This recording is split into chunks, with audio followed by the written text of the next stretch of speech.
ভাৰতৰ বিভিন্ন প্ৰান্তৰ 10 জনৰো অধিক উপাচাৰ্য শিক্ষাবিদ আৰু অন্যান্য বিশিষ্ট ব্যক্তিসকলৰ উপস্থিতিত university of science and technology মেঘালয়ৰ 10ম সমাৱৰ্তন সমাৱেশ সফলভাৱে অনুষ্ঠিত হয়। মুঠ 1639 জন ছাত্ৰ-ছাত্ৰীক এই সমাৱৰ্তনত ডিগ্ৰী প্ৰদান কৰা হয়। ইয়াৰে 17 গৰাকীয়ে PhD ডিগ্ৰী আৰু 906 গৰাকীয়ে স্নাতকোত্তৰ ডিগ্ৰী আৰু 716 গৰাকীয়ে স্নাতক ডিগ্ৰী লাভ কৰে। অসম আৰু মেঘালয়ৰ সাংস্কৃতিক জগতৰ দুই তাৰকা জুবিন গাৰ্গ আৰু লো মাজাওক সন্মানীয় লিট সন্মান প্ৰদান কৰা হয়। শিল্প আৰু সংস্কৃতি, শান্তি, সম্প্ৰীতি আৰু সমাজৰ উন্নয়নৰ ক্ষেত্ৰত অসাধাৰণ অৱদানৰ বাবে তেওঁলোকক এই সন্মানীয় ডিগ্ৰী প্ৰদান কৰা হয়। সমাৱৰ্তনৰ সভাপতিত্ব কৰে USTMৰ আচাৰ্য শ্ৰী মহবুল হকে আৰু USTM স্থাপনৰ ক্ষেত্ৰত মেঘালয় চৰকাৰে আগবঢ়োৱা সহায়ৰ বাবেও তেওঁ কৃতজ্ঞতা জ্ঞাপন কৰে। Bureau report Assam north east news live 24/7। ধন্যবাদ জনাইছোঁ অনাৰী ডক্টৰেট দিছে আৰু কাম কৰি যাম ভৱিষ্যতলৈ আৰু ভাল ভাল কাম কৰি যাম। নতুন চিনেমাও আহি আছে, মোৰ চিনেমা আহি আছে 20 তাৰিখে 20 ছেপ্টেম্বৰ। সকলোৱে আহিব চাব, সকলোকে আহ্বান জনাইছোঁ। অসমীয়া চিনেমা চাব, দৌৰি যাম, অসমীয়া চিনেমা চাম। সেইটো কথাটো মই প্ৰথম উলিয়াইছোঁ নিউজ চেনেলত। আৰু এতিয়া ইণ্ডাষ্ট্ৰি আৰু অলপ ভাল হৈছে আৰু ভৱিষ্যতে যদি দৰকাৰ হয় ইয়াত আৰু শ্বুটিং কৰি যাম, চিনেমা চাম। সকলোকে ধন্যবাদ জনাইছোঁ। Thank U. জুবিন গাৰ্গক আমি মোৰ লেকচাৰতে কৈছোঁ, তেওঁ 2012ত আহি পেলাই ইয়াতে চিনেমা বনাইছে। তেতিয়া একো নাছিলে।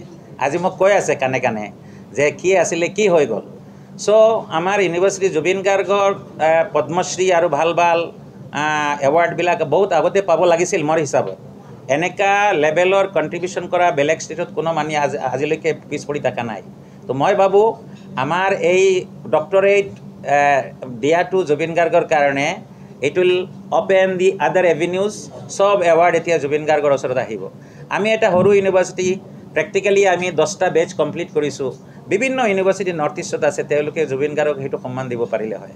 এনিৱে মই ভাবোঁ যে জুবিন গাৰ্গৰ কাৰণে বৰ ডাঙৰ কথা আৰু তেওঁ বহুত ইম'চনেলি লিখিছে। তেওঁৰ মা থাকিলে বহুত ভাল পালে হয়।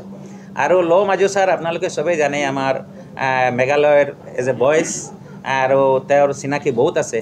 তো আমি সদায় এজ এ ইউনিভাৰ্চিটি প্ৰতি বছৰ আমি এটা ডমেইন চিলেক্ট কৰোঁ। এইবাৰ আমি ডমেইনটো আমাৰ কালচাৰ আছিলে, কালচাৰেল ফিল্ডত আছিলে। ইয়াৰ কাৰণে আমি 2জন চিলেকশ্যন কৰিছোঁ। Next year may be innovation, science and টেকনলজিৰ পৰা ল'ম। আমি প্ৰতিটো ক্ষেত্ৰত এনেকুৱা আমি চেঞ্জ কৰি থাকোঁ সদায়। You see that we have a civil engineering department here. Water is a resource.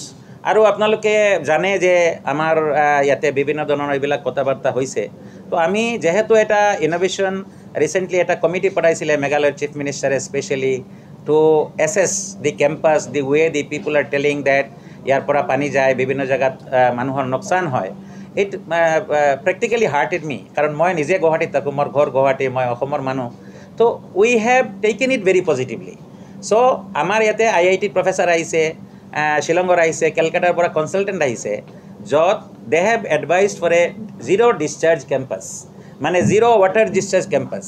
De said that water must walk not run. So' পানীয়ে খোজকাঢ়িব লাগে, ৰান কৰিব নালাগে। চ' দে ছেইড ডেট আমাৰ কেম্পাছত যিখিনি ব্লকছ লগাইছোঁ, that are the special blocks nowadays, যিটো পানী অলপ আগত গৈ পেলাই ভিতৰত সোমাই যায়।